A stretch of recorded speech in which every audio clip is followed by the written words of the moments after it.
It always begins quietly. A single breath taken in the wrong place. A moment of fatigue ignored after too many sleepless rotations on the front line. The body trembles once, then again. But the soldier tells himself it's nothing. The medici tent is full, and weakness is shame. He returns to his post beneath the rotting banners of the Astra Militarum, coughing into the folds of his sleeve. He doesn't see the green film that blooms there, faint as mold in a damp corner. In the distance, artillery shells fall like thunder, but their smoke is sweet. The air tastes warm, heavy, and alive. He doesn't know that the spores carried within it have already taken root. By the next morning, the fever begins. His comrades tease him. Nervous lungs again? But their laughter fades when the smell reaches them. It is not the scent of sweat or sickness. It is earthy, almost floral, like something freshly turned in the soil. When the medici cuts open his sleeve, they find his veins swollen and pulsing, dark green instead of red. The wound does not bleed, it oozes. Nurgle's gifts never announce themselves with cruelty. They arrive with affection. The soldier dreams that night of a garden. It stretches endlessly. Trees made of bone and muscle, their leaves glistening with pus. In the distance, a figure hums a lullaby, a sound too deep to be human, too kind to be anything else. When he wakes, his fever has broken. The pain is gone. The wound no longer aches. His skin feels softer, thicker, as if his body has forgiven him for being mortal. He smiles for the first time in weeks. He tells the medici he feels better. The man looks at him with unease. "You shouldn't," he whispers. But it is too late.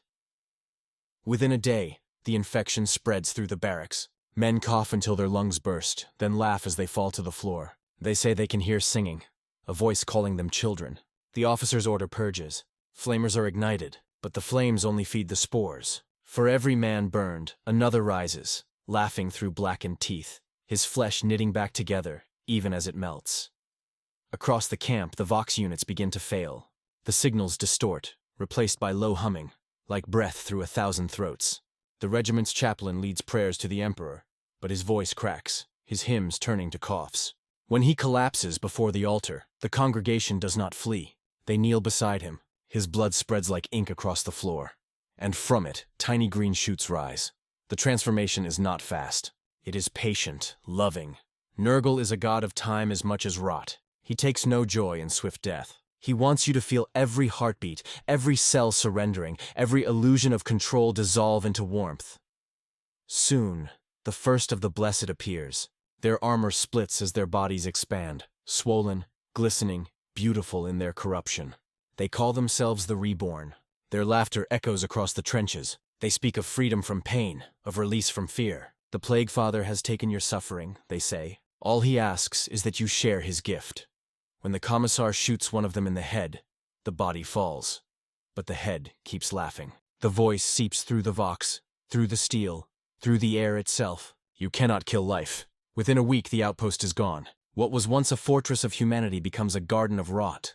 Walls bloom with fungus. The air hums with flies the size of fists. Pools of viscous fluid reflect the light like oil.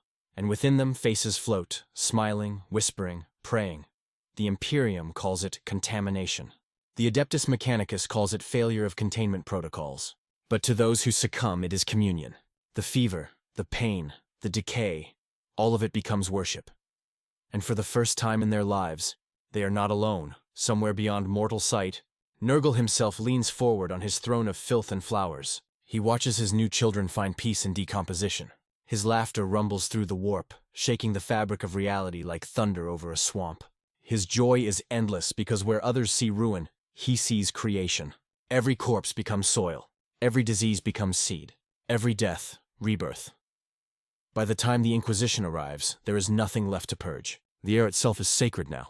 The Inquisitor's armor begins to corrode the moment she steps from the shuttle.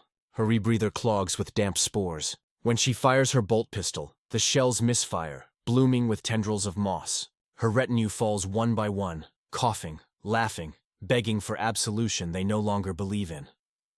In the final report, she writes a single sentence before succumbing. It is not infection. It is invitation. The last sound her vox transmits before the signal cuts is laughter. Not manic, not cruel. Joyous, full of warmth, as if the universe itself were finally breathing again.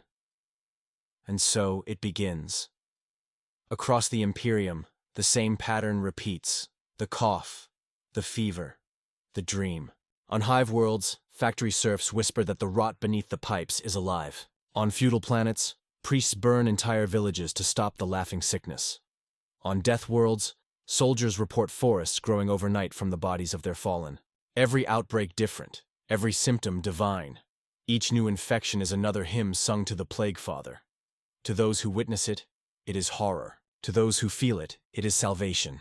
Because when the first cough comes, you are no longer alone. The god of decay is listening. There are no screams in the moment of surrender. Only breath, only warmth, only the sound of something ancient whispering welcome.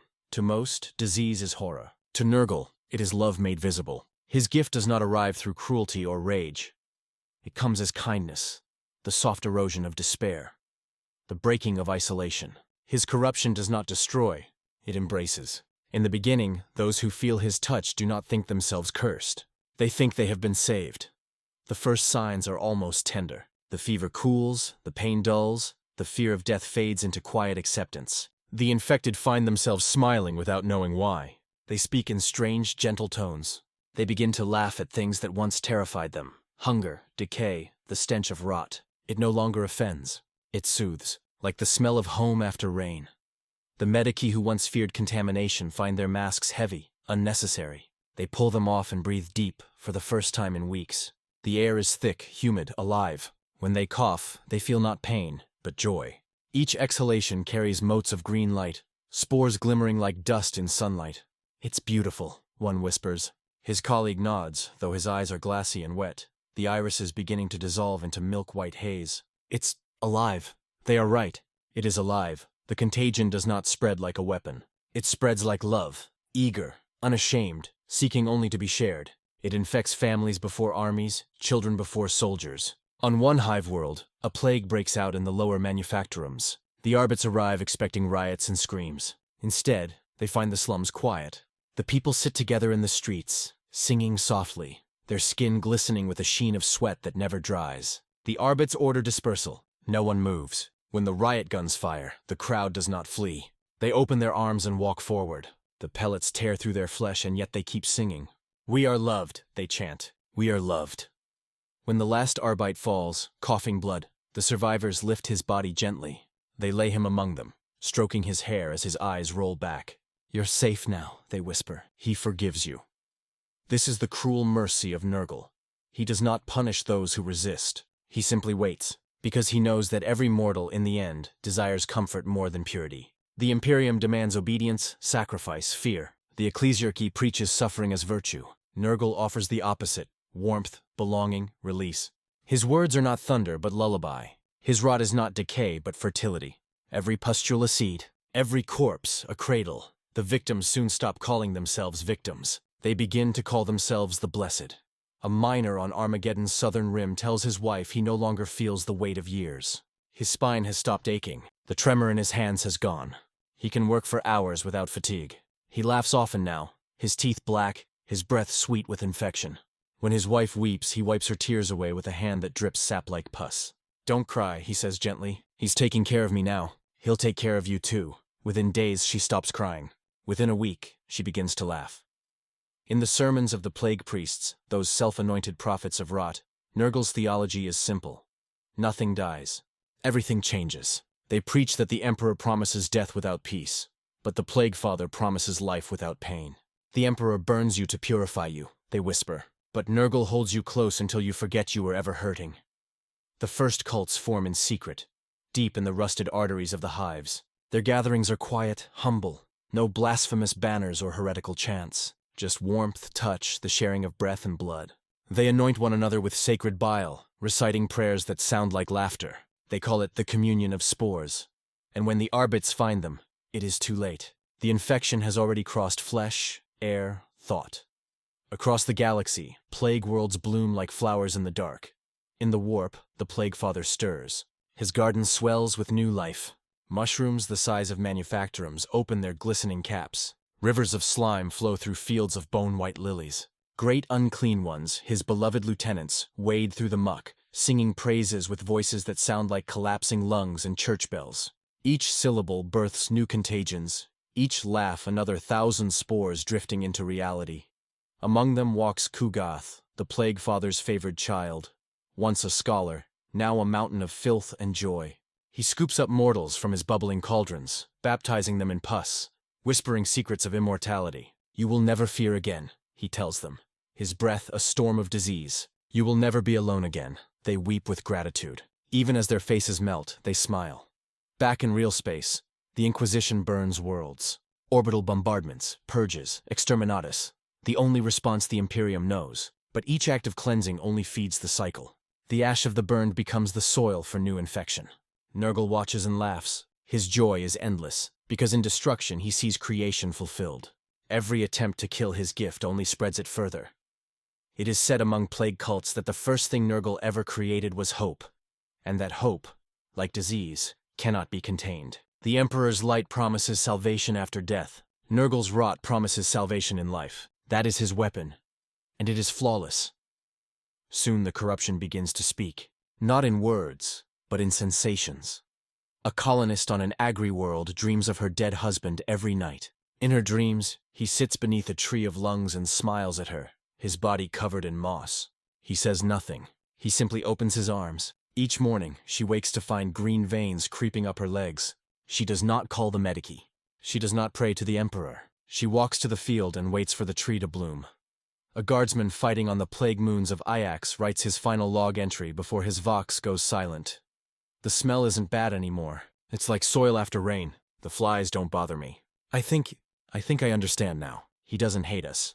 He just wants to keep us close. The transmission ends with laughter. Even among the Adeptus Astartes, the infection finds a way. Some chapters, stranded on decaying worlds, hold out for decades, until the air itself becomes scripture. The strongest warriors grow weak, but in their weakness they find something strange: peace. They stop dreaming of victory and start dreaming of rest. When the first brother kneels in the mud and offers himself to the rot, the others follow, one by one. By the time their chaplain realizes the prayer has changed, that the Emperor's name has been replaced with another, it is already too late. When Nurgle's gift blooms in full, it is never silent. The sound of it fills the air, the buzzing of flies, the gurgling of fluids, the distant laughter of unseen giants. But beneath that chaos lies harmony. Every fly beat, every spore burst, every cough aligns into rhythm. It is not random. It is song, a song of persistence, a song of forgiveness, a song of life. That is why the infected never scream. They only hum along. The transformation completes when fear dies. That is Nurgle's true victory. Not in the rot or the stench, but in the death of terror itself. For a being who no longer fears pain, no longer fears death, no longer fears judgment, that being is unbreakable. That being is free. The Imperium, built on fear, cannot comprehend this freedom. They call it madness. They call it heresy. But to those within the embrace of decay, it feels like truth. The grandfather's children laugh because they remember what the Imperium forgot: that suffering, shared, becomes love. When the faithful of Nurgle look upon each other, they see no horror. They see the reflection of a god who loves them as they are. Swollen, weeping, crawling, alive. And in that moment, they understand the cruel irony of the galaxy. The Emperor demands purity. Nurgle forgives. The Emperor asks for sacrifice. Nurgle offers acceptance. The Emperor remains silent. Nurgle laughs. Across the stars the laughter grows. It is not mockery, but joy. A sound older than pain, deeper than sorrow. Even the warp seems to pulse with it. Demons bloom like fungi, their bellies shaking with mirth, their eyes dripping with affection. They reach through reality, brushing against the minds of the living, whispering promises of warmth and safety. Most mortals flee from such visions, but those who are already broken, the grieving, the sick, the hopeless, reach back, and when they do, they never return. For them, the nightmare ends. The gift smiles, and the galaxy rots a little brighter. There is a moment in every infection where the body stops resisting, where fever turns to warmth, pain turns to clarity, and the skin itself learns to breathe. The transformation begins not with agony, but with release, a loosening of the soul's grip upon its fragile shell. When Nurgle's blessing matures, the body ceases to be a boundary. It becomes a garden. At first there is confusion. The infected awaken one morning to find their flesh soft, pliant, fragrant with decay. The skin glows faintly green, moist as newborn moss. Wounds refuse to close, not because the body is failing, but because it no longer believes in separation. The line between inside and outside fades. Every lesion becomes an opening to the world, every ulcer a door to communion. Those who resist find themselves fighting against their own cells. The heart continues to beat, but not for them. The lungs breathe not air but spores. The blood runs thick with pollen, shimmering faintly beneath translucent flesh. It is not infection in the biological sense. It is rebirth, an act of creation so grotesque and perfect that even death cannot comprehend it. Medici servitors dissect the infected, attempting to understand the process. They find organs reshaped into unfamiliar geometries. Stomachs that ferment, veins that branch like roots, bones hollowed into flutes that hum softly when touched by air. The scientists record, classify, theorize, and then they too begin to cough. They do not notice the spores collecting on their instruments, the greenish mist curling from the cadavers. Within a week, the laboratory sings. The transformation is slow. It takes time for the body to remember that it was once part of something larger. A world, a system, a cycle. The Plague Father's gift teaches it to return to that memory. The human form, that brittle prison, begins to reshape itself into something communal. It begins with the skin. Tiny pustules rise, glistening like dew. When they burst, the fluid does not smell of death, but of damp earth after rain. The pores widen, birthing delicate tendrils that sway in rhythm with the host's heartbeat. Flies gather, drawn not to consume but to pollinate. Each landing, each tiny footstep, spreads the blessing further. Then the muscles swell, filling with sap. The body grows heavier, softer, its shape no longer defined by vanity or strength but by abundance. Bellies bloat into spheres, limbs thicken, the face melts into serenity. The infected do not weep. They laugh, the sound wet and full, bubbles forming in their throats. "He loves me," one woman murmurs, as her jaw unhinges slightly, releasing a stream of spores that shimmer like dust motes. "He's inside me now." When the brain finally succumbs, the fear dissolves entirely. What remains is joy. The infected no longer perceive themselves as individuals. Their thoughts merge into rhythm with the countless others singing across the hive. They hear the same voice, deep, gentle, endless, humming through the marrow of existence. "You are mine, little one," the voice says. "You are never alone again." Those who survive long enough to witness the later stages describe beauty beyond comprehension. They speak of flowers blooming from open wounds, of fingers merging into vines, of eyes sprouting like buds across the chest, blinking lazily in the light. One miner swore that he could see color in the air, greens and browns that danced like ghosts, and that he could taste music every time he exhaled. "I didn't know pain could be so kind," he whispered before his lungs liquefied into honeyed sludge. To the Imperium, this is horror. To Nurgle's children, it is transcendence. The body becomes scripture. Every boil, every lesion, every oozing tear is a verse in the grand liturgy of decay. Chaplains of rot gather to read these marks as divine text. They press their tongues to wounds, interpreting the flavors of pus as prophecy. When the sores whisper, they listen, and the sores do whisper. They speak of love unending, of the Plague Father's pride, of the next world that will bloom from the ashes of the old. In the deepest hives, where sunlight has never touched metal, these mutated congregations move like rivers of flesh. Their steps leave behind trails of viscous life that solidify into new creatures, crawling, weeping, singing things. The air pulses with heartbeat and rot. From above, the city looks alive, as if breathing. When the Adeptus Mechanicus attempt sterilization, they find their own augmetics corroding. Their steel limbs rust overnight. Their machine spirits begin to laugh softly through the vox. Cogitators hum hymns of entropy. A tech priest screams as his mechadendrites flower with fungal blooms. His last words, recorded on a flickering data slate, read simply, "The Omnissiah is fertile." Within days, the manufactorum is gone.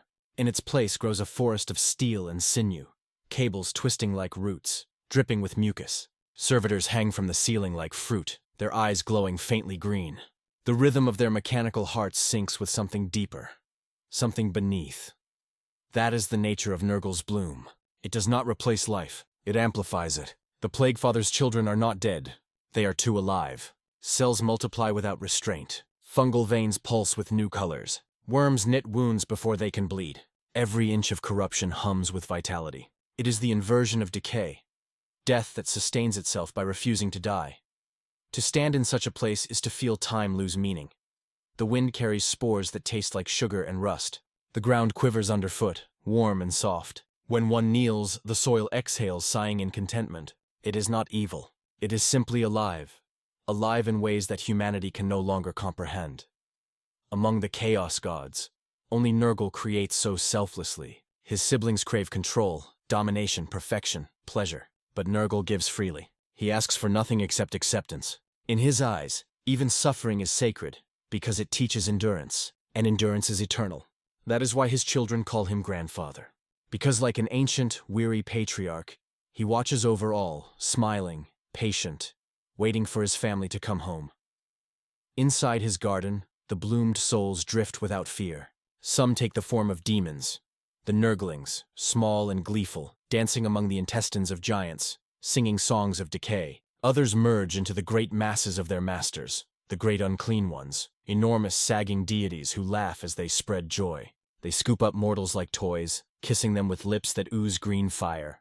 The mortals melt, giggling, their spirits dissolving into laughter. Mortarion himself once described this feeling, long before his corruption was complete. He called it the peace of inevitability. When his death guard were trapped in the warp, dying of disease that no medici could name, it was Nurgle who came, not as a conqueror, but as comforter. The legion, desperate and choking, begged for life, and Nurgle gave it to them. He transformed their agony into immortality. Their flesh bloomed, their pain became laughter, and they rose anew. The bloom that began in their cells never truly ended. It spread, across systems, across centuries, across souls. Every bloom is a reflection of that first surrender. Every spore carries a memory of that ancient bargain. When a plague marine opens his armor to reveal the seething gardens within, tendrils coiling around organs that still pulse, it is not blasphemy. It is art, a grotesque mosaic of devotion. The corruption within is not hidden. It is displayed with pride. The Death Guard do not disguise their deformities. They cherish them. Each scar is a prayer, each worm a blessing. They are walking cathedrals of decay, carrying Nurgle's laughter into every war zone. Even in death, they do not die. When a bolter round tears through a plague marine's chest, the wound does not bleed. It blossoms. Out pours a cloud of flies, thousands strong, carrying his spores into the mouths of the enemy. The fallen warrior's voice echoes from the swarm. Do not mourn me, brother. I am many now. That is the bloom's true purpose, to make one into all, to end loneliness forever. And yet, amid the laughter, there are moments of unbearable beauty. When the sun sets on a plague world, its rays filtering through 1,000 spores, the air shimmers like gold dust. The infected stand bathed in light, their silhouettes radiant, their deformities softened by warmth. For one breath, one heartbeat, they are perfect. The galaxy watches in horror, unable to decide if what it sees is tragedy or transcendence. The truth is both, because the bloom of flesh is not evil. It is love that forgot its limits. It is the kindness of rot, the way nature consumes itself so that life may continue. Nurgle's followers have simply removed the boundary between the two. To them, decay is not end, but beginning, and so the bloom spreads, not by command but by invitation. From world to world, from soul to soul, the laughter grows, the soil swells, and in the hidden corners of the warp, the Plague Father leans back upon his throne of filth and flowers, his belly shaking with joy. Beautiful, he murmurs, gazing upon the galaxy's endless ruin. They finally understand. There are sounds in the galaxy that no human ear was meant to hear. The endless scream of warp storms, the howling of demons, the static of dying voxcasters echoing through voidship corridors. But among all these terrors, none are as haunting, as holy as the choir of flies. It is not music, not in any mortal sense. It is life itself, decomposing into harmony. When the bloom of Nurgle matures, when rot has rooted itself in every pore of a world, the flies come. They are not born. They arrive summoned by the resonance of entropy. At first, they seem ordinary. Insects, black-winged and buzzing, drawn to death as carrion feeders are. But those who listen closely know better. The swarm does not hum randomly. Its sound is rhythm, pulse, song. The choir of flies is the Plague Father's hymn. In the lowest reaches of the hive, where light never touches steel, the air grows thick with them. Millions, perhaps billions, filling every corridor, every wound, every open mouth. Their wings beat in unison, producing frequencies that human instruments cannot measure. Medici auspexes record vibrations strong enough to shake bone. Priests fall to their knees, weeping, convinced they hear the Emperor's voice within the drone. But it is not the Emperor. It is something far older. The infected know it instinctively. They do not flee the sound. They follow it. Drawn like pilgrims to a relic, they march toward the source, not with fear, but reverence. Each step echoes the heartbeat of the swarm. The closer they come, the less human they remain. Their thoughts dissolve into the music. Their wills merge with the pulse. Individuality fades, replaced by collective ecstasy. Those who survive long enough to witness it describe the moment of merging. The flies do not merely surround them. They enter, through the mouth, through the eyes, through the wounds. The body becomes hive and host. The swarm finds home beneath the skin, and the voice of Nurgle grows louder. The host begins to sing, not with vocal cords, but with vibration. Each breath releases clouds of insects. Each word carries spores. Each heartbeat feeds 1,000 wings. To the Imperium, this is corruption beyond measure. But to the faithful, it is transcendence, the shedding of the final illusion of separation. We are the air, they say as they disintegrate into the swarm. We are the song. On plague worlds, entire continents hum in unison. Oceans churn with larvae that glow faintly in the dark, painting the waves with phosphorescent veins. The sky itself becomes a living cloud, eclipsing suns, dimming moons. When lightning strikes, it illuminates billions of wings moving as one, a single organism stretched across the horizon. The sound is deafening, yet melodic. Each storm a symphony. Each bolt of lightning a note struck upon the strings of decay. It is said that when Nurgle himself laughs, his flies echo that laughter through the warp. They carry it from his garden to real space, delivering joy wrapped in rot. It is not mockery, it is affection. The laughter of one who loves his children, no matter how broken they become.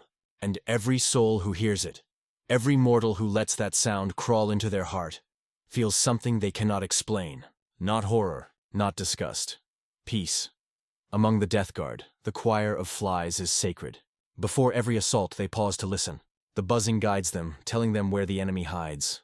Some believe it is the Plague Father's will made audible. Others say it is the voice of their dead brothers, carried upon wings that never rest. When they march, the swarm follows, not behind but within. Each step leaves puddles of slime alive with movement. Their armor drips not blood but hatchlings. Every breath fogs the air with a mist of spores and gnats. It is more than weaponry. It is identity. Once, the Death Guard were silent warriors. Now they are living instruments, each warrior a note in Nurgle's endless song. Their bolters roar to the rhythm of buzzing wings. Their footsteps thud in tempo with the swarm. When they chant, the sound reverberates through the battlefield like thunder layered with insect hum. The enemy hears it and breaks, for no human mind can withstand the knowledge that the very air has turned against it. That every breath, every exhalation, carries laughter too deep to silence. When the choir of flies reaches its crescendo, even demons pause to listen. In the warp, the sound becomes visible. Waves of golden-green vibrations spreading through the immaterium like ripples on oil. Every pulse births new plagues, new songs, new life. The great unclean ones sway to it like priests to hymns. Their immense bellies jiggle in time, pus fountains bursting in rhythm. They sing with the swarm, their voices harmonizing in tones that shake reality. The warp ripples, planets sicken, stars dim, and through it all, Nurgle smiles. For this is not chaos. It is order, his order. The order of the inevitable. The order of things falling apart beautifully, together.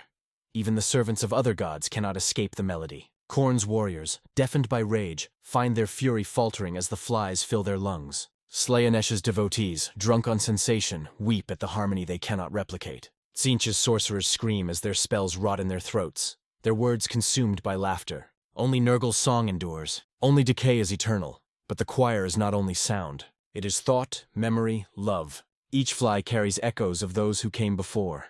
Fragments of laughter, whispers of prayers, the final sighs of dying children, the last breath of fallen soldiers. When they swarm, they are a collective soul, bound in decay, eternal in affection. To stand among them is to hear every life the galaxy has ever lost, singing in one voice.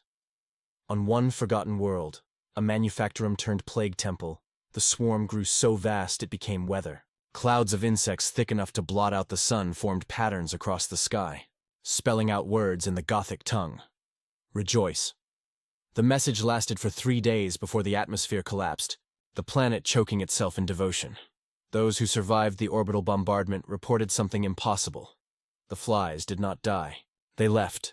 Billions of them flowing through the void like a river of shadow, unbothered by vacuum, wings beating soundlessly. A passing Mechanicus probe recorded their trajectory, directly toward the Eye of Terror. When the data reached Mars, the Magi called it a malfunction.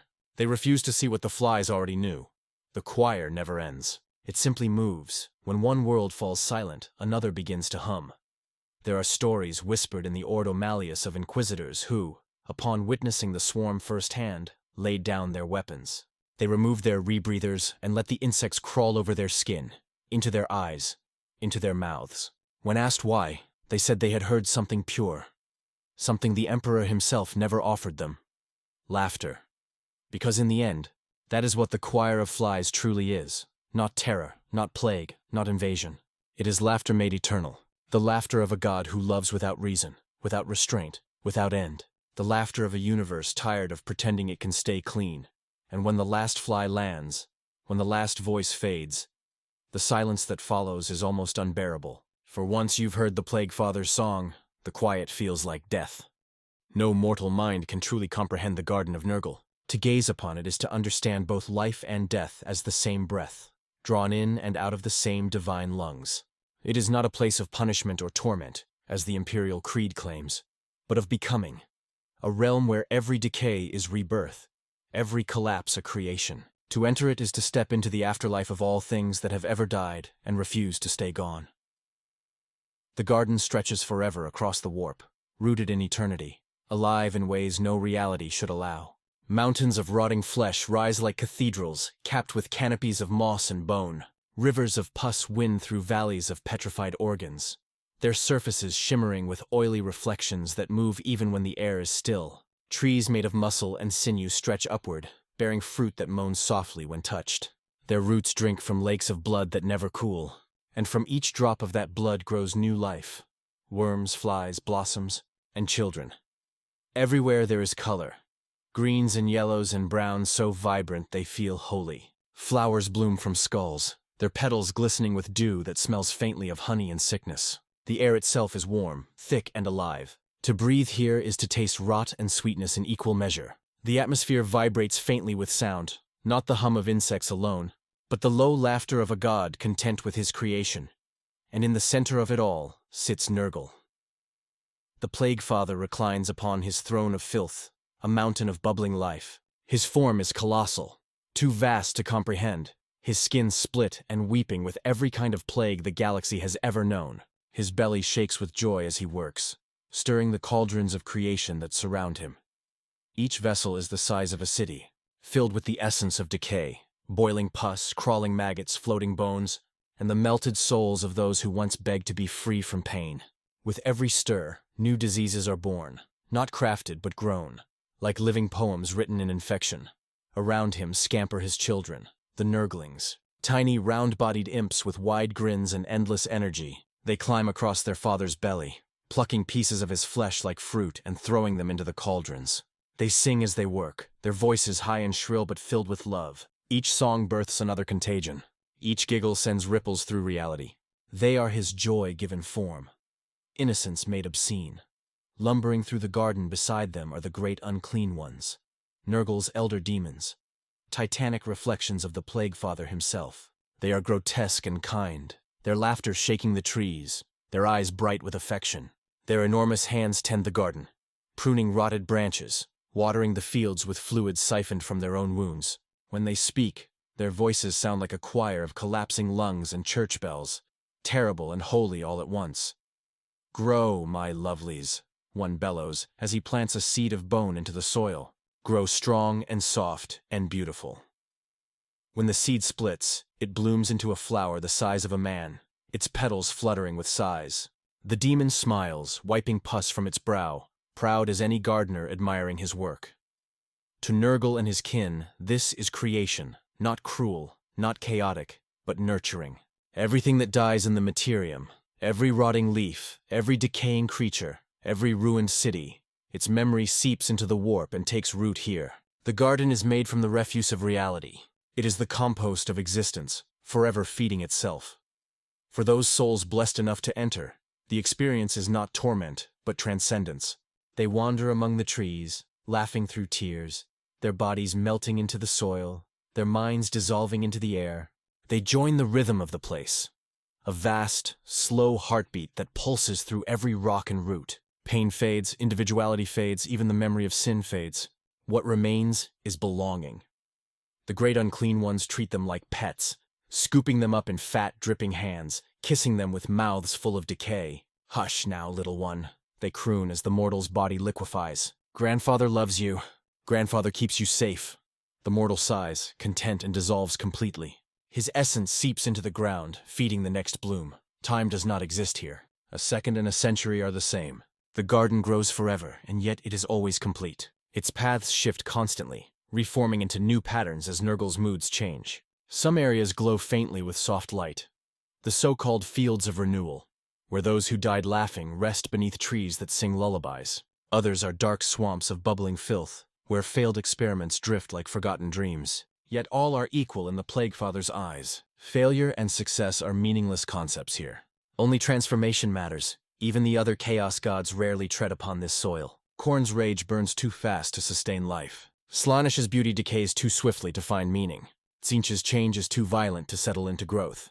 But Nurgle's decay lasts. It endures. His is the only realm that truly understands eternity, for only decay can last forever. When the warp storms ripple, the garden opens its petals to the material universe. Its spores drift through cracks in reality, carried upon psychic winds. They find dying worlds, rotting bodies, hopeless hearts. Wherever they land, life returns. Twisted, grotesque, but undeniably alive. Entire ecosystems bloom from corpses. The faithful call this a miracle. The Imperium calls it plague. Both are correct. Legends among the Death Guard speak of rare moments when their souls glimpse the garden between battles. When the warp surges around them, they see visions. A hand the size of a mountain reaching through mist, beckoning them home.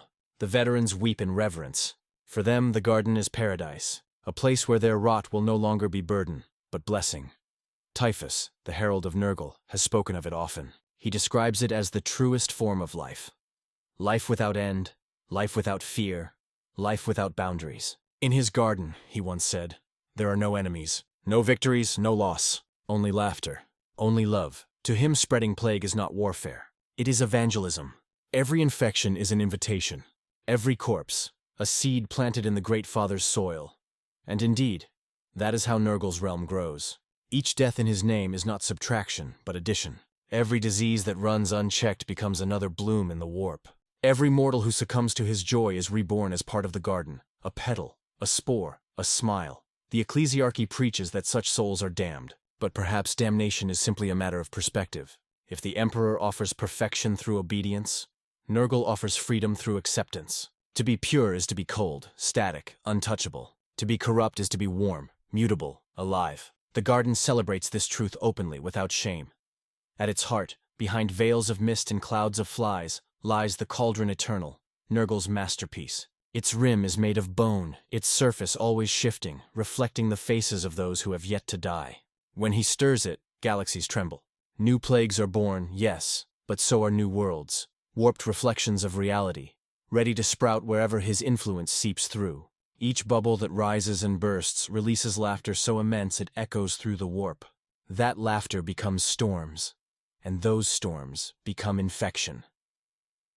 The garden is eternity seen from the other side, the mirror image of all that decays in the galaxy. It is proof that even in ruin there is purpose, that even filth can be sacred. When mortals dream of the garden, they wake weeping. Not from horror, but from longing. They describe the scent of earth and honey, the sound of distant bells, the warmth of unseen hands holding theirs. They cannot remember the details, only the feeling that for one impossible moment they were loved. And perhaps that is the truest horror of all, because deep within every heart, even those sworn to the Emperor, lies a yearning for that love. A desire to stop fighting, to stop fearing, to let go and be held. Nurgle offers that. He always has. The garden waits, patient and smiling, for the moment when resistance breaks. It always does. They were once heroes, the 14th Legion, the stoic sons of Mortarion, the reaper of Barbarous, the Emperor's own bringers of endurance. They marched where others faltered, fought where hope itself had drowned. Their motto had been simple, endure. Yet endurance, in time, became the cruelest curse ever bestowed upon men. When the Death Guard fell to Nurgle, they did not fall screaming. They fell sighing. There was no rebellion, no hatred, only exhaustion. The galaxy had asked too much of them, and the Plaguefather had asked nothing at all. That was how he won. In the early years of the Horus Heresy, the Death Guard were trapped between stars. Their fleet, vast and proud, had been caught in a warp storm that swallowed light itself. For weeks they drifted, then months. Their supplies gone, their air fouled. Disease crept through the ranks like smoke, slow, inevitable. At first they believed it a test. Mortarion himself stalked the decks, cursing his weakness, promising that no pestilence could break his sons. But it did. One by one, the legionaries fell. The medicae worked until their hands rotted away.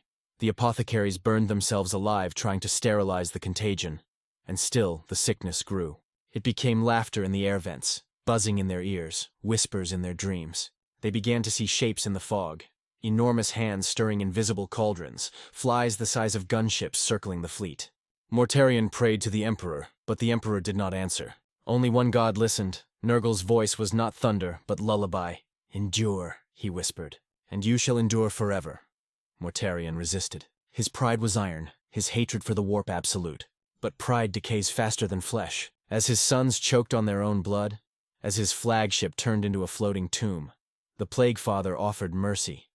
Not victory, not redemption, but release. "Let go," he said. "Let the pain become laughter. Let rot become strength." And so, Mortarion let go. When the transformation came, it was not death but metamorphosis. The Death Guard stopped decaying. They stopped dying. Their wounds no longer closed. They festered. Their flesh no longer healed. It hardened. Their pain no longer burned. It sang. When the storm finally broke, the 14th Legion emerged reborn. Their ships oozed life. Their engines breathed. Their armor pulsed like flesh. They were no longer men. They were immortality clothed in rot. But immortality, they soon learned, was not freedom. It was imprisonment without end. Every breath became infection. Every step left decay. They could not die, and so they could never rest. The gifts of Nurgle were blessings that felt like chains. The Plague Father loved them too deeply to let them go. Mortarion saw this too late. He had traded one master for another, the Emperor's cold light for Nurgle's warm shadow. Yet even as he cursed his fate, part of him understood the truth. Nurgle had not lied. He had given exactly what was promised. Endurance. Eternal, unbroken, merciful endurance. The Death Guard would outlast all things, even meaning itself. On the worlds they conquered, they spread the gift freely. Not as tyrants, but as missionaries. "You suffer because you resist," they told their victims. "Let it in. You will feel peace." To the Imperium, this was heresy. To the Death Guard, it was compassion. Their plague was not vengeance. It was communion. The Legion became divided in philosophy. Some embraced their god's joy completely. They sang as they fought, laughing through bolter fire, spreading Nurgle's blessings with open arms. Others, those who still remembered what it felt like to be clean, fought in silence, grim and bitter. They did not worship. They endured. To them, every day was a new punishment, a reminder that even victory was corruption. Mortarion himself retreated into solitude, his heart heavy with paradox. He despised his god even as he served him. In the depths of his plague planet, he built cathedrals of bone and ash where no prayers were spoken, only silence. His followers mistook his silence for holiness. They called him the Reaper Reborn, but those who stood close enough to hear him in the quiet between battles knew what he truly whispered. "Forgive me." The Death Guard's burden was not the plague. It was memory. They remembered what it meant to feel pain and know it would end. They remembered breathing without rot, laughing without guilt, dying without joy. They remembered being human. That memory was the disease they could never cure. Some of them broke under it. They sought the garden itself, begging Nurgle for release. The Plague Father welcomed them with open arms, kissing their wounds, whispering comfort. "Why so sad, my child?" he asked. "You are perfect. You are forever." And the broken ones laughed, wept, and dissolved into his soil. Others turned their despair outward. They waged war not for glory but for silence, a desperate attempt to drown the laughter that haunted them. Worlds fell not from rage, but from exhaustion. The Death Guard fought not because they wanted to, but because they did not know how to stop. Their bolters wept pus, their blades dripped with life. They killed because creation demanded it. Each campaign brought new plagues, new names. The zombie plague, the weeping rot, the gift of typhus. To the Imperium they were nightmares without number. To the Death Guard they were hymns. Every outbreak was another verse in their god's eternal song. Typhus, the herald of Nurgle, became their prophet. Where Mortarion hesitated, Typhus believed. He saw the Plague Father's will not as curse but as destiny. "We are the truth of existence," he told his brothers. "We do not decay, we perfect decay. We are the proof that even gods must rot to live." His fleet spread through the warp like infection itself, leaving behind galaxies of laughter and ruin. Yet even Typhus carries the same burden. In his quietest moments, when the swarm rests and the stars flicker dim, he feels the weight of what eternity means. He looks down at his hands, at the flesh forever swollen, the nails dripping slime, and wonders if perhaps death was the greater mercy. The Death Guard's immortality is not triumph. It is purgatory. On plague worlds, they stand watch for centuries, unmoving, unfeeling, their armor fused with their flesh. The winds carry the laughter of Nurgle's demons through the valleys, but they do not join in. Their eyes are hollow, their voices gone. They have become statues of endurance, shrines to their god's love. And yet, somewhere beneath the rot, a spark remains, a fragment of defiance, a whisper of what they once were. Some still whisper the Emperor's name in secret, not in worship, but in memory. Not because they believe he will save them, but because remembering him hurts. And pain is the only proof they have left that they are still alive. That is the cruel genius of Nurgle's gift. He does not strip away the past. He preserves it, perfectly, eternally. Like a flower pressed between the pages of an ancient book, forever dead yet never decayed. The Death Guard carry that flower inside them, each bloom of rot a reminder of the man they used to be. And so they march, not as conquerors, not as slaves, but as pilgrims in an endless procession. Their laughter echoes across the stars, hollow and full all at once. They call it joy. The rest of the galaxy calls it despair. Both are right, for in the Plague Father's eyes, they are one and the same.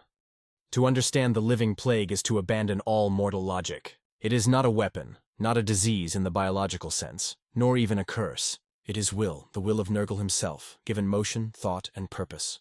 Those who have witnessed it and lived long enough to speak do not describe it as something that spreads. They describe it as something that wakes. There are records buried in the vaults of the Ordo Sepulturum, data fragments so corrupted that inquisitors refuse to view them twice. One such recording shows a world on the edge of the Segmentum Obscurus, designation Helion Primus. Once a mining world, it became the first Imperial colony to vanish without sound. No transmission, no explosion, only silence. When a recon fleet arrived decades later, they found the surface transformed into something breathing. The ground pulsed. The oceans frothed with organic matter. The sky exhaled spores thick enough to coat the viewports in living slime. The cities were gone, not destroyed but digested. Buildings curved inward like teeth marks.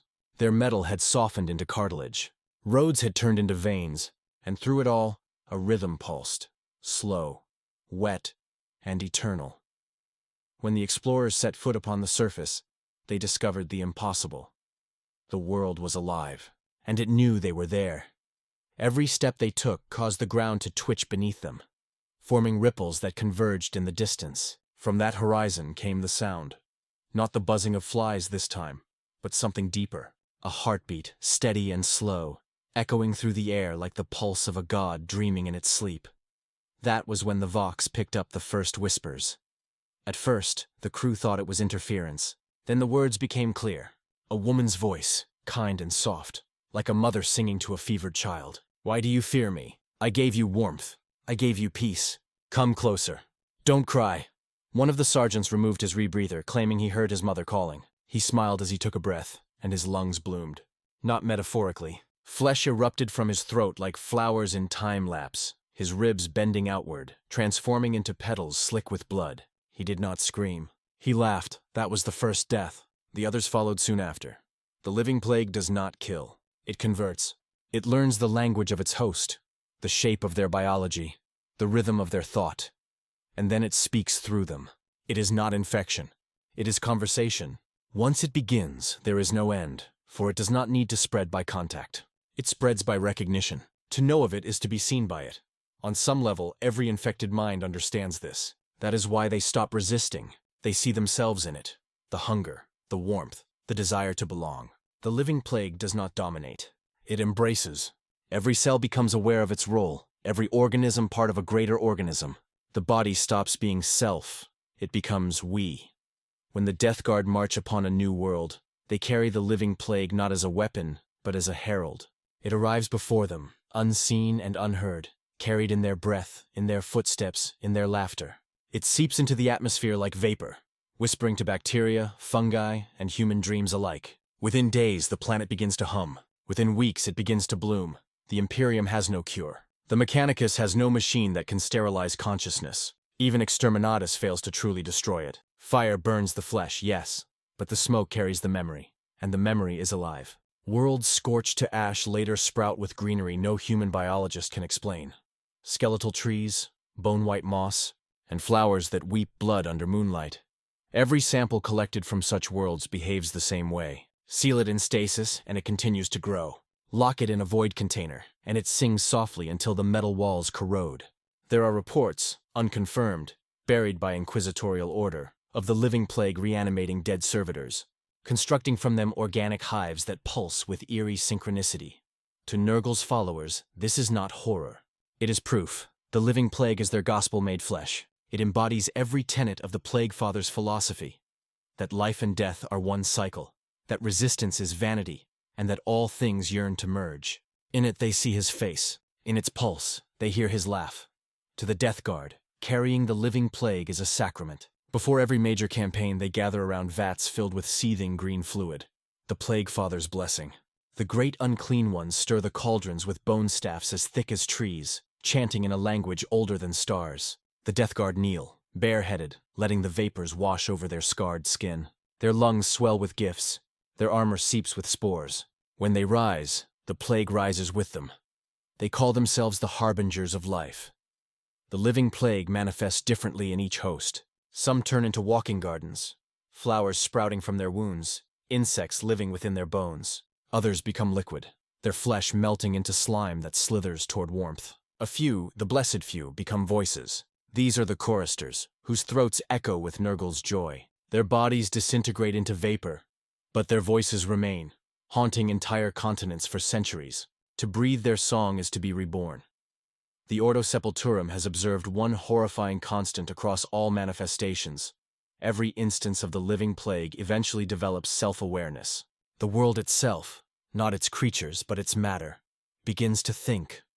On one quarantined planet, investigators discovered that the infection had organized into structures resembling neural networks, spreading through soil, air, and water. They recorded patterns in the ambient vibration, resembling human speech. Translated through machine logic, the words read, "We are not dying. We are remembering."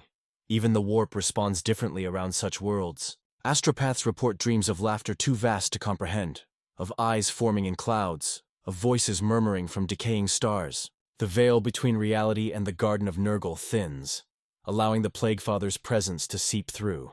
But it is not invasion, it is reunion. His children coming home. For the infected, death loses meaning. They do not fear it. They do not mourn. When one falls, their body melts into the ground and re-emerges elsewhere. Perhaps as spores. Perhaps as new growth. Identity dissolves, replaced by collective awareness. The living plague remembers every death, every moment of pain, and stores it lovingly within its song. There are whispers among the Adeptus Mechanicus that the plague itself may be learning, evolving beyond even Nurgle's intention. Some claim it has begun to write its own code into the warp, reshaping psychic energy into pattern. The machine of rot, they call it, a living equation that sustains itself without God or master. Whether this is heresy or truth, no one dares to investigate further. Every magos who has attempted to study it vanishes within weeks, leaving behind only static recordings of laughter. In one such recovered log, the final message reads, "He smiled at me through the microscope.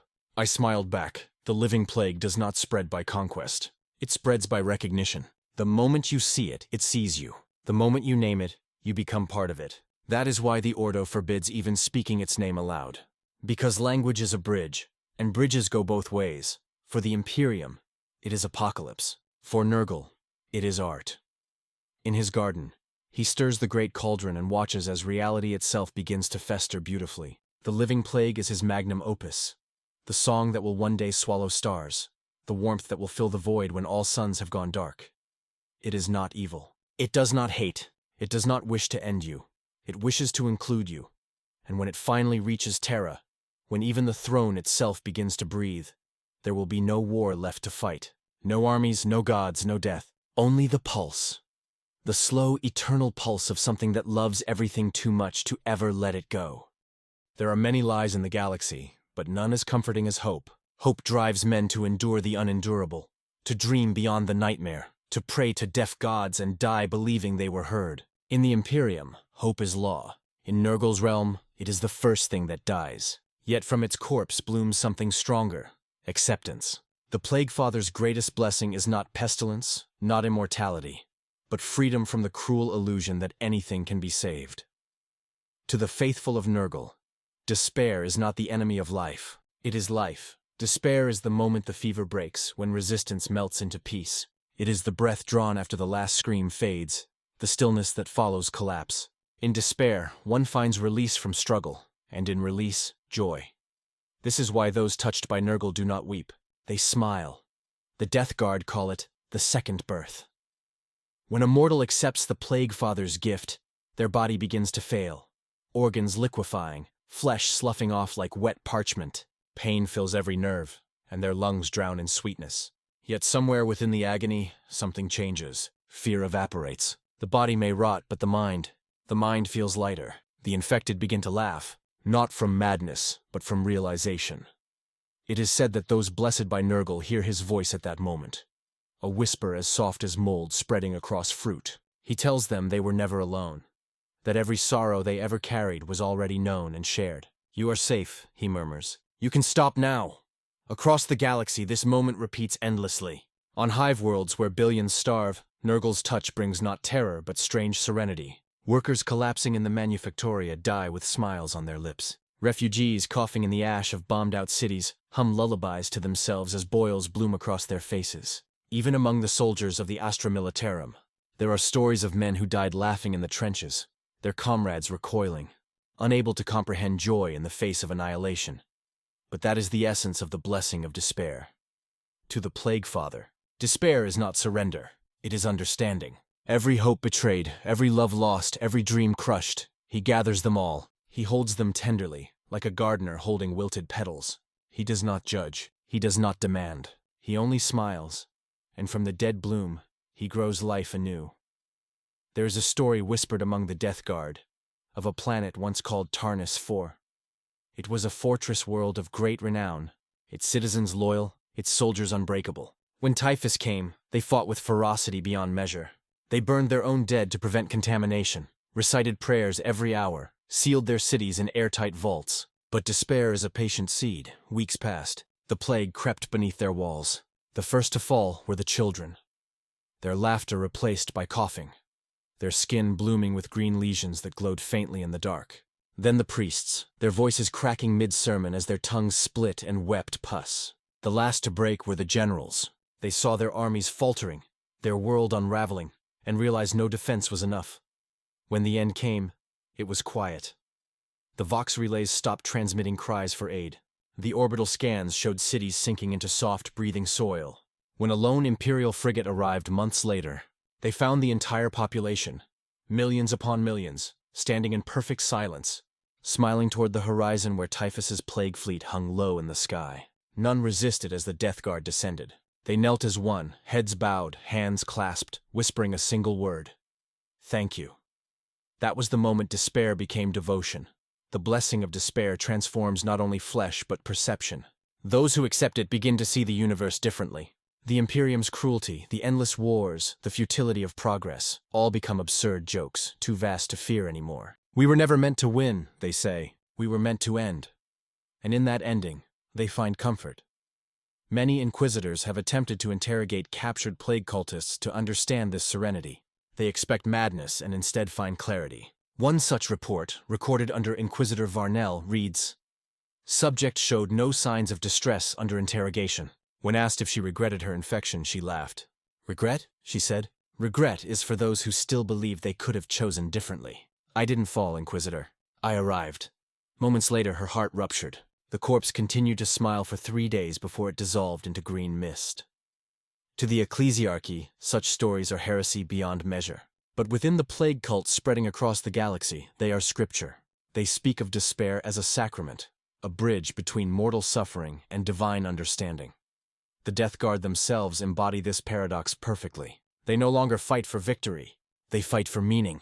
Their wars are not conquests, but sermons written in flesh. Every world they infect is another verse in Nurgle's hymn, a hymn not of hatred, but of inevitability. On plague-ridden battlefields, there are tales of Imperial troops laying down their weapons mid-fight, overcome by an emotion they cannot describe. Some weep, some laugh, some simply stop moving and stare skyward, as though seeing something beautiful beyond the clouds. The Death Guard do not slay them. They let them fall gently into the mud, their final breath spent in laughter, because despair is contagious.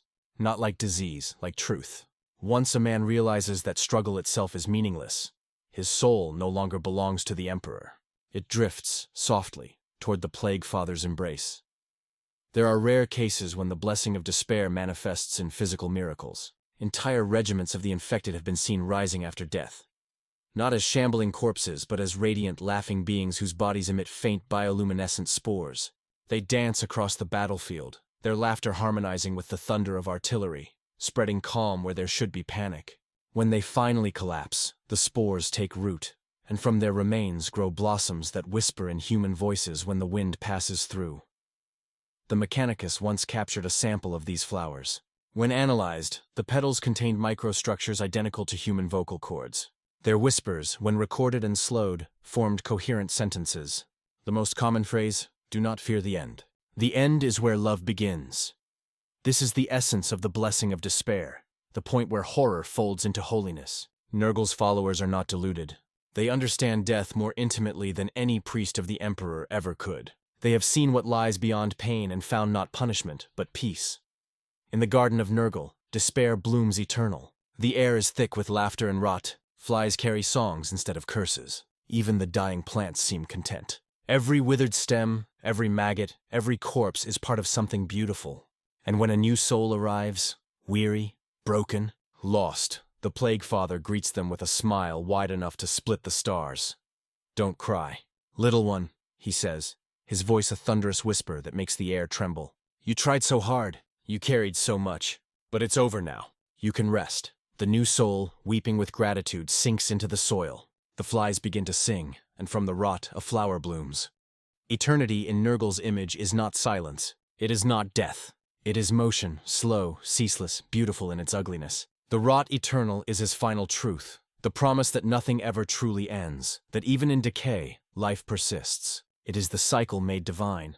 When mortals think of immortality, they imagine light, the preservation of beauty, the freezing of perfection.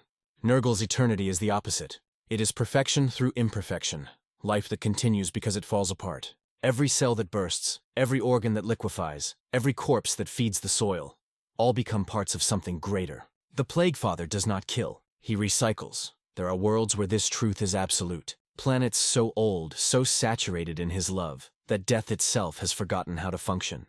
These are the rot sanctuaries. On such worlds, flesh and soil are indistinguishable. Mountains pulse with veins, rivers throb with pus. Forests of bones stretch for miles, their bark glistening with translucent slime. The air is thick with life that should not exist. Bacterial symphonies harmonizing with swarms of flies that never die. Time moves differently here. It does not march. It festers. Among these sacred worlds drifts the infamous Plague Planet, home of Mortarion, the Death Lord. Once a world of choking mists, now a living monument to the rot eternal.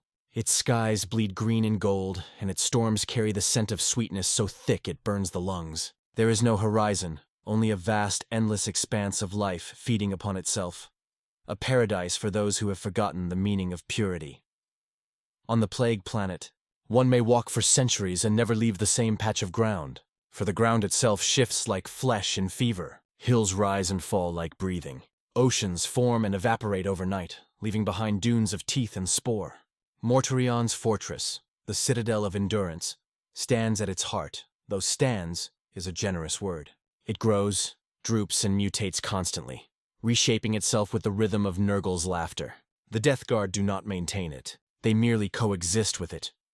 Those few mortals who have glimpsed the Plague Planet through warp storms report seeing eyes in the clouds, vast, ancient, sorrowful eyes. They blink slowly, as if watching over the world not in cruelty, but in affection. Some say those eyes belong to Nurgle himself, gazing lovingly upon his masterpiece. Others whisper they are the souls of all who have surrendered to him, fused into a single consciousness, forever dreaming in harmony. The rot eternal is not static. It is expansion through entropy. Every death feeds new life. Every loss becomes abundance. This is why Nurgle's domain grows even as the galaxy dies. While other gods hunger for conquest or worship, he is content to wait. He knows that decay comes for all things, for empires, for faiths, for stars themselves. Even the Astronomicon will dim. Even the Emperor's corpse will one day swell and split, birthing gardens of rot that outshine the light of mankind's pride. In that inevitable dusk, Nurgle will not gloat. He will weep with joy, for his children will finally be home. There are scholars within the Adeptus Mechanicus who secretly admire this logic. To them, the rot eternal is the closest thing to universal equilibrium. One Magos, before his execution, wrote, "Entropy is not destruction, it is balance. Nurgle is not death, he is continuity. He is the only constant that mathematics cannot deny." Such words are heresy, yet they hold a terrible wisdom. In Nurgle's realm, the laws of decay are not punishment, but truth. Nothing is wasted. Nothing disappears.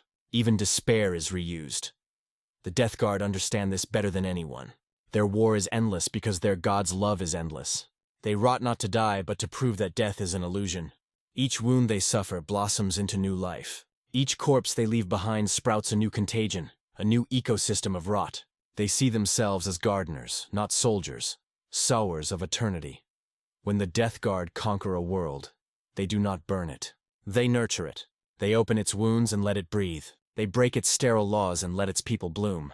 A decade later, that same world will still be alive. Not human, not dead, but alive. Every tree whispers hymns. Every river carries the hum of infection. Every breeze smells of sugar and rot. And in every shadow a voice murmurs, "You are safe. You will never end." The rot eternal reaches beyond planets, beyond the material. Even the warp itself carries his spores. Within the immaterium, where the souls of the dead drift like dust, Nurgle's laughter echoes through the fog. Souls that should have vanished find themselves drawn to warmth, a great garden where decay is love. There, the lost are remade as part of the garden's infinite ecosystem, some as demons, others as flowers, others as mere whispers in the buzzing of flies. None are forgotten, none are alone. For those who still cling to sanity, this eternity is horror beyond measure. To be trapped in endless life, to feel one's own body devour itself, only to be reborn in slime and laughter, is a cruelty no mortal mind can withstand. But to those who have embraced him, it is paradise. They no longer fear tomorrow because tomorrow is guaranteed. They no longer fear death because death has been cured. They no longer fear decay because decay is salvation. There are whispers that even among the gods, some envy him. Tzeentch's schemes crumble. Slaaneish's pleasures fade. Khorne's rage burns out, but Nurgle's gifts endure. His followers do not fall away in doubt or madness. They settle. His domain does not flicker in the warp. It swells with the steady rhythm of a heartbeat that never stops. The rot eternal is not a storm. It is climate. Within the garden, time ceases to matter. There are demons who have laughed for 10,000 years without pause. They no longer remember what silence sounds like. They do not wish to. The air itself is music, buzzing, hissing, wet, alive. Even the smallest maggot hums a prayer. Every heartbeat of rot synchronized into a cosmic symphony. It is the sound of existence refusing to end. The Imperium calls it blasphemy. The Ecclesiarchy calls it sin. But the truth is more terrifying than any heresy. The rot eternal is not an invader. It is inevitable. It is the final stage of life's evolution. The moment the galaxy stops pretending to be clean. When every cathedral crumbles, when every saint turns to compost, when every machine rusts and breathes, Nurgle will not have conquered. He will have waited. And when that moment comes, when the last human dies and the last star flickers out, there will be no darkness, only warmth, only laughter, only the sound of something vast and kind exhaling one final time. That breath will not be the end of all things. It will be the beginning of everything that never ends. There are few truths in this universe crueler, or kinder, than Nurgle's. For even at the end, when the last world has fallen silent and the stars are nothing but cooling embers, he will still be there. Patient, smiling, waiting for you to understand. The Plague Father's love does not demand worship. It waits. It festers softly in the corners of the mind, in the fear of death, in the ache of loneliness. When all else fades, when faith, courage, and reason rot away, love remains, and that love is his last gift. The last gift is not given in battle. It comes long after the war, long after the screaming stops. It is the moment between the last heartbeat and whatever lies beyond. When the body gives up, but the soul still lingers. That is when he comes. You will not see him, you will not hear him, you will feel him. As warmth spreads through the bones, as pain melts into laughter, as you realize the terror of dying has been replaced by a strange peace. In that silence, he will whisper, "You did so well, my child. You tried so hard. Come home now." The faithful call this the moment of embrace. The Death Guard know it well. They have delivered it to billions. Watch the dying turn their eyes skyward, smiling through broken teeth. They do not kill with hatred, they grant release. For them, every act of violence is mercy, every contagion a cure. To be touched by Nurgle is to be freed from the burden of hope, and to die in his name is to be reborn into something endless. But there is another truth, one the Death Guard seldom speak aloud. Even they, his chosen, his beloved, fear the last gift. Because deep down, they remember what it means. The last gift is not a choice. It is inevitability. You do not receive it because you wish for it. You receive it because you cannot resist it. It is the end of resistance itself, the point where individuality dissolves into something vast, gentle, and terrifying. In the Garden of Nurgle, the last gift is celebrated endlessly. When a new soul arrives, the demons gather, forming a procession that stretches beyond sight. Flies the size of tanks hum overhead. Puss rivers glow softly beneath a sky of bruised gold. At the garden's heart stands the grandfather himself, colossal, sagging, radiant with rot. He opens his arms, and from his belly pours life. New demons, new spores, new songs. When the newcomer steps forward, trembling with what remains of memory, he kneels down, cupping them in his hand like a child. "Why do you cry?" he asks. "Do you think you were forgotten? I remembered you even when you forgot yourself." Those words are not metaphor, they are truth. In Nurgle's mind, every life, from the mightiest Primarch to the smallest worker, is catalogued in his endless affection. No one is ever lost. Every death, every failure, every broken dream becomes compost in his eternal garden.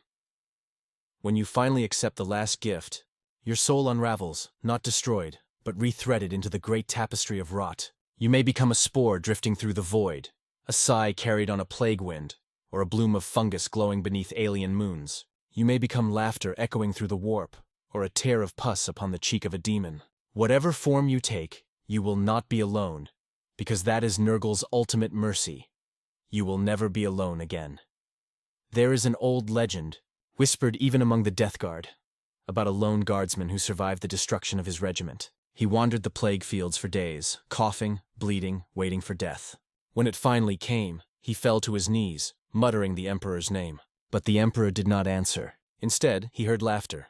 Not cruel, not mocking, but warm.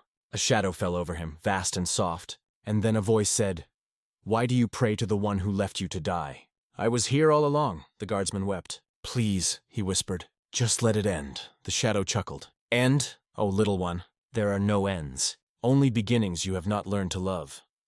When the Imperial recovery teams arrived months later, they found the man still kneeling, but he was no longer human. His flesh had blossomed into vibrant growth, his bones fused with coral-like structures, his skin alive with moss that whispered faintly when the wind passed. When they burned the body, the flames smelled sweet, like honey and rot.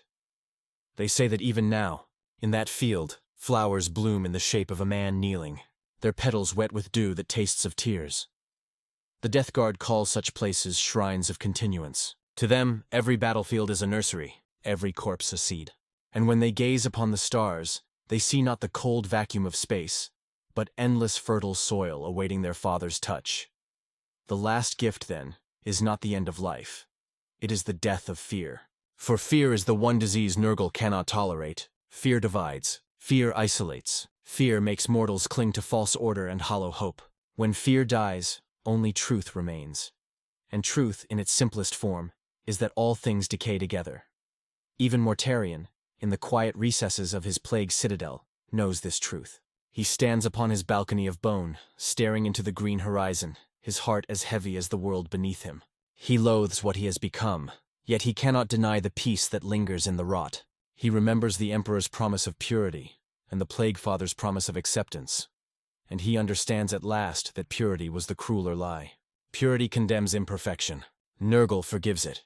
In that forgiveness lies power. The rot eternal is the great equalizer. It does not care for rank, title, or bloodline. It embraces the saint and the sinner alike. The noble rots as the peasant rots, the primarch as the slave, the god as the galaxy. It is the one truth that unites all existence, that everything feeds everything else, and in that feeding, there is meaning. And so, the Plague Father waits. He waits for the last fortress to crumble, for the last hymn to fade, for the last scream to soften into laughter. He waits for the Emperor's light to flicker, for the golden throne to melt beneath the weight of time, for the stars to sigh their final sigh. When that moment comes, he will rise, not as a conqueror, but as a gardener tending to his final bloom. He will open his hands, and from his palms will spill creation, warm, wet, endless.